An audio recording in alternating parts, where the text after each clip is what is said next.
Hey everyone, E3 2019. We have just started this, and the Xbox team, I guess, just got done with their conference or their press event here at E3 2019, and we pretty much saw what they had in store for us. So, I mean, overall, the conference was okay. I'm not super hyped about it. I'm not, like, fucking like, oh my god, it didn't blow my mind away.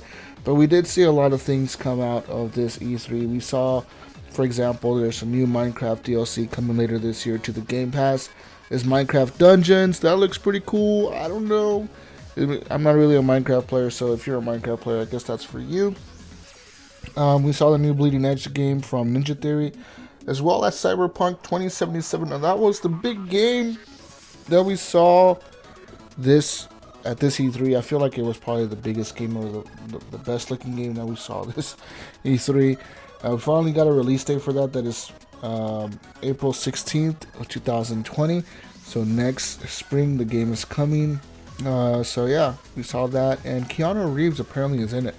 He apparently voices a character and has a character that looks just like him. We saw some other games like Spiritfarer, some kind of animal game, an adventure-looking game. We saw Battletoads coming to Game Pass. There's another game called RPG Time: Legend of Right, and that's it looks like you're writing in a journal and you're making a story, and the story is playing out as you're writing it in your journal. So like you have little paper cut characters, and that looked okay. What else? So Game Pass. Apparently, all the ID at Xbox games from Microsoft are going to Game Pass, and that includes a lot of the PC games that we usually see as early access or indies on the PC. So, for example, we got a totally accurate battle simulator coming to Game Pass, and that's coming on release date. Like it's gonna be in their release date, so that's cool. And then they came out and talked about PC Game Pass. So PC Game Pass is like Xbox Game Pass. It is available for standalone $9.99 a month. But honestly, I don't know if that's worth it when you can go and buy Xbox Game Pass Ultimate, and that gives you the Xbox Game Pass, the PC Game Pass, and Xbox Live for $15 a month. So for $5 more, it's just that. Yeah. So, anyways, also, so it's $14.99 a month. So Game Pass Ultimate, get that if you plan to play on PC, Xbox, and have Xbox Live, which I think I might just end up doing that at this point. I mean, $10 a month for one isn't really worth it. Also, Microsoft Flight Simulator is coming to Game Pass for the PC. Let's see here. Age of Empires 2 Remastered coming to the PC Game Pass. Double Fine is now owned by Microsoft Studios. I guess they joined the studios that Microsoft bought. So Double Fine Entertainment is now owned by Microsoft. They are making, of course, Psychonauts 2. That's a sequel to Psychonauts, the first game. Game Pass. Coming to Game Pass, yeah, so our launch date. I don't know if it's an Xbox exclusive. I think it's coming to both Xbox and PC, so there you go. If you have Game Pass, you'll be able to play that. Then we saw some Lego gameplay. Pretty much the Lego has decided to make Star Wars the Skywalker Saga, so that's pretty much all the stories of Star Wars, like all the movies in one game. So you're gonna get everything you ever wanted from Star Wars in one game, a Lego game. Looks cool, whatever. If you're really into Star Wars, and like if you like Legos or whatever, like it's gonna be cool. I think it's gonna be an alright experience for you. We saw some Dragon Ball Z Kakarot. That's a new game coming out for Dragon Ball Z fans. And then we saw a game called 12 Minutes. So this game seems pretty cool. Like you're 12 minutes stuck in a room, and apparently the thing keeps playing over and over and over, and you're trying to figure out what's going on. Why did your wife or whatever kill her dad in the past? And you're asking her, and she's like, "What are you talking about?" And you're like, look, right now, like this guy's gonna come in and he's gonna knock on the door. He's gonna come arrest you, and we have to, you need to tell me why you did it. Blah blah blah. It's kind of like you fail, you restart, you fail, you restart. You keep going back to the beginning and resetting every time, and a lot like Outer Wilds or something like that, where you just die and you reset, you die, reset, die, reset, like Dead Cells, like these types of games where you die, reset, and try again, and hopefully you figure it out next time. So that's what that looks like. Looks pretty cool. 12 minutes. Not coming to Game Pass, but it is available to pre-order now on the Xbox. It's probably cross-platform as well. I mean, we saw another game called Way to the Woods, a little animal side-scroller adventure-looking game coming to Game Pass. Gears 5 September 10th release date. September 7th if you're part of Game Pass Ultimate. Also, if you're part of Game Pass Ultimate, you're going to be able to play it early with the Ultimate Edition. So they're going to give you the Ultimate Edition if you're part of Game Pass Ultimate. So you're going to play it 3 days early on September 7th. There's a new mode on it called Escape. It's kind of like Horde mode, but not really. You're trying to make your way through like these areas and escape, I guess. So that's why it's called Escape. I don't know. And that looks cool. I mean, that's probably the coolest thing I thought about that whole trailer. Didn't really show much else for Gears. I mean, we saw some like cool looking cinematics, but not really much gameplay. So yeah, and there's going to be a tech test for that July 17th, and August 19th they're going to have the Horde mode test. So I guess you could sign up for those and play those, or maybe if you're part of Game Pass you get access to this. I don't know how that's going to work. There's also a Terminator character that you get for pre-ordering the Ultimate Edition, which is like the edition that you get with the Game Pass. Oh, wait a minute. No. The Terminator character. So they have the Terminator as a playable character that you can play as in the game. But in that character, they said that if you play the first week, it's when you get access to that character. So there's that. Also, they unveiled the Elite Series 2 controller. This is going to have 3 adjustable presets that you can save to the controller itself. It looks like the grip goes all the way around the controller now. It looks pretty cool. Will I be getting one? Maybe, maybe not. I don't know yet. My Elite controller is still doing fine, so I'm okay with it at the moment.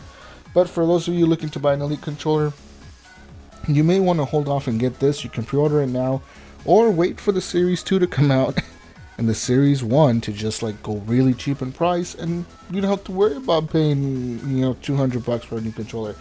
Just buy the old one for $100 or something. Dying Light 2 was shown. Release date is coming spring 2020.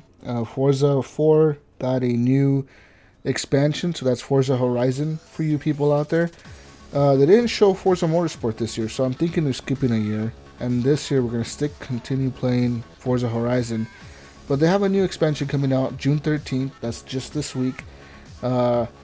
And that is called the Lego expansion. So it pretty much replaces the whole world with Lego cars and Lego World. It looks kind of cool for a kid. I mean, if you have kids, they're probably going to really like this expansion. Check it out, people. Check it out. What else here? State of Decay 2 Heartland DLCs came out today. It's available on Game Pass for free if you own Game Pass. If not, you can buy it for $10 standalone. So there's that. Also, Crossfire X was shown. Seems like some kind of military shooter game or something made by Smilegate. Phantasy Star Online 2 coming to Xbox console first. So first on Xbox before anything else.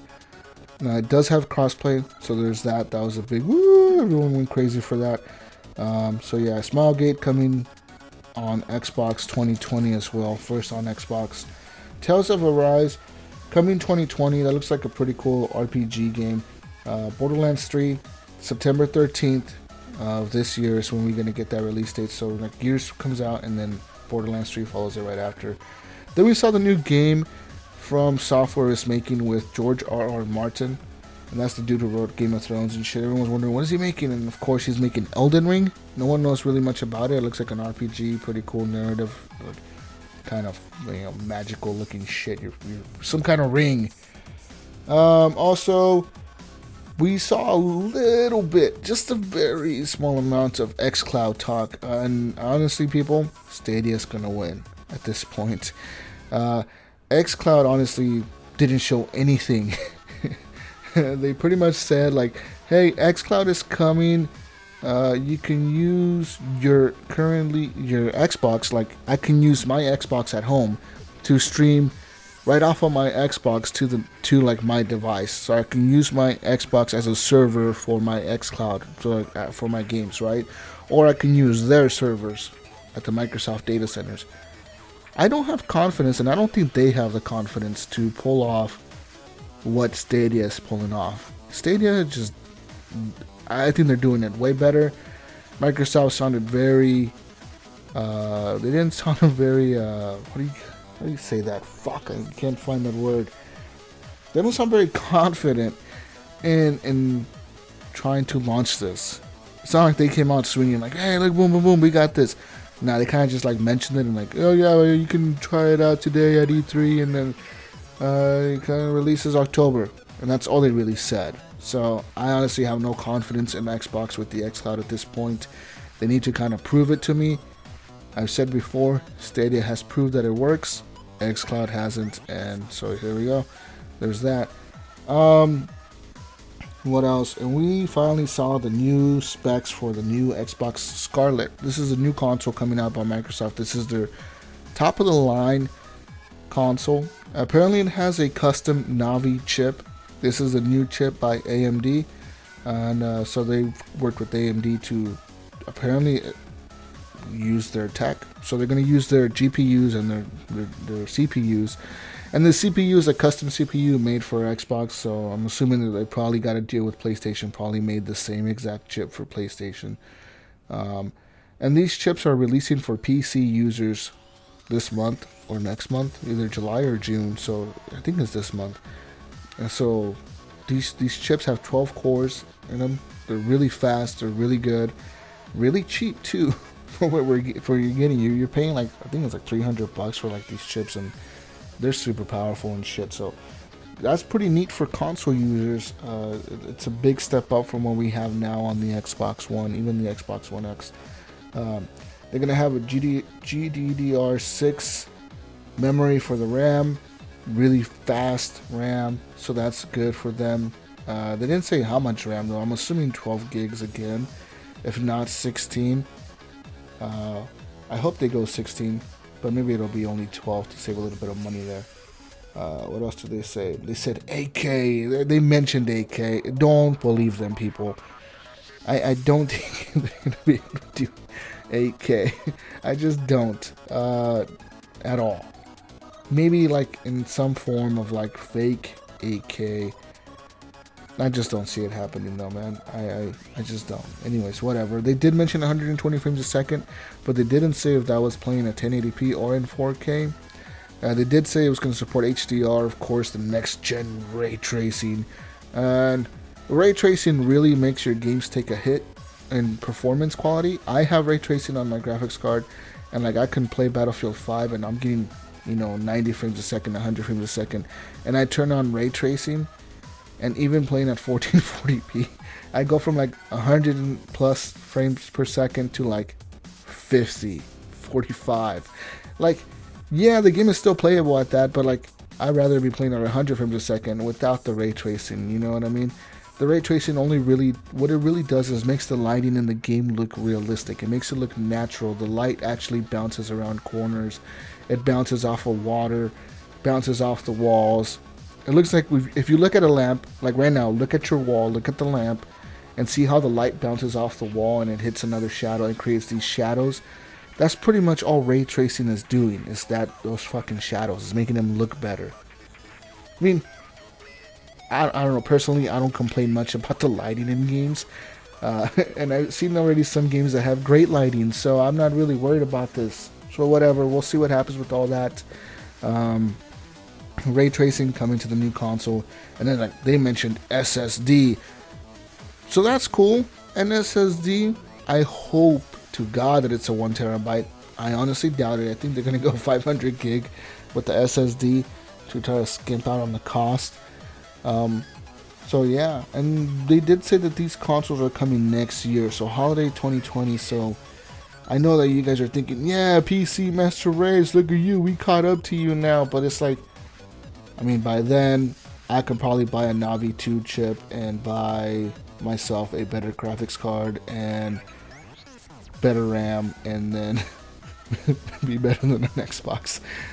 You know what I mean? As a PC gamer, you can do that. You can upgrade next year, next fall, and be way ahead of whatever console is releasing at that time, because we're gonna have better hardware by then. You know, who knows? By then, maybe Intel will release a new chip or whatever. You know what I mean? So, yes, right now, that would be the most powerful console in the world if it released today.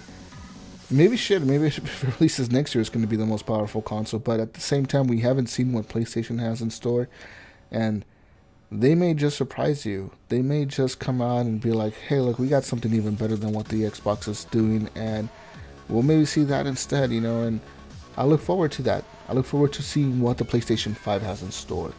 I don't know if the Xbox has better specs, because we have not seen the PlayStation 5 specs. And PlayStation is playing it very close to their chest at the moment, and I think they're going to come out this winter and like unveil the PlayStation 5 at a big event or something, or if not next spring, or maybe next E3. Who knows? Who knows? Maybe their next state of play that they do next month, they'll just announce the specs or release a cool trailer for it. So there's that. Really, besides that, we didn't see much else. The Xbox is coming holiday 2020. So start saving up your money now. No price point release, none of that. So who knows? But they did say that a next gen game is coming with it, and that is Halo Infinite. Halo Infinite will be launching alongside the new Xbox, so we gotta wait another year to get the Halo Infinite experience. And honestly, the Halo Infinite trailer was cool, but we didn't see gameplay. We saw cinematics. We didn't see any gameplay at all. So I'm a little disappointed with that. And I mean, as much as I like to see Master Chief talking and all that crap, I want to see gameplay. I want to see like maybe some clips of a multiplayer match, or some clips of some campaign, the dude shooting some grunts or whatever. Like, I want to see that, but we did not see that. So, I mean, even Gears had a little bit of gameplay, it looked like. Not really. I mean, kind of, but not really. They just had cinematics as well. I don't know. This year's E3 was cool. I was totally expecting a whole bunch more. Like usual, you get overhyped and then underwhelmed, and yeah, so it just happens. It's gonna happen every year. Next year they'll come out and be like, we're showing more games than we ever showed ever. 200 games at E3. Like, they do this every fucking year. They overhype it and underdeliver. And this year I feel like they kind of underdelivered. I mean, especially with the xCloud. What the hell happened with the xCloud? I am thoroughly disappointed with Microsoft and their unveiling of the xCloud. Like, I don't care if my Xbox can be my server and stream to my PC. That shit works like garbage. Why would I want to do that? I've done that in the past. You're telling me that the xCloud is the thing that you've done in the past? If that's the case, Microsoft, then this looks like garbage. What are you doing? I don't know. I think Stadia is going to blow them out of the water. And I think that Microsoft and Sony should both be very worried about what Stadia is offering. Because they're offering something Microsoft apparently cannot do. And Microsoft isn't willing to do. Because they didn't mention anything about their own streaming thing. They just like kind of, oh, it's coming in October. We're working on that, whatever. And then that's it. So, I don't know, Microsoft. Get your shit together. Hype me up with the new xCloud. Hype me up. Bring the hype.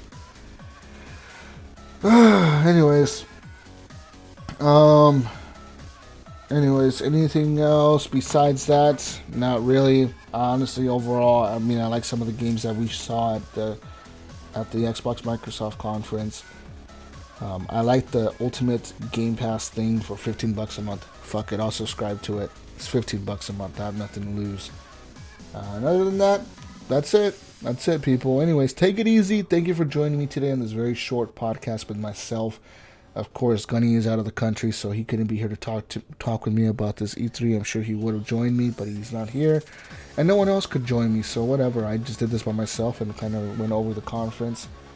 And like I said, overall, my thoughts on it was overhyped, underdelivered, but okay at the end of the day. At the end of the day, you know, we got release dates for like big games like Halo, Gears, and Cyberpunk. My bad. Sorry, people. Anyways, Done. I'm done. Peace out, Brussels sprouts. I'll catch you maybe after tonight's Bethesda conference. If not, tomorrow's Ubisoft. Maybe we'll bundle Ubisoft and Bethesda together. I'll see. Anyways, bye everyone. Goodbye.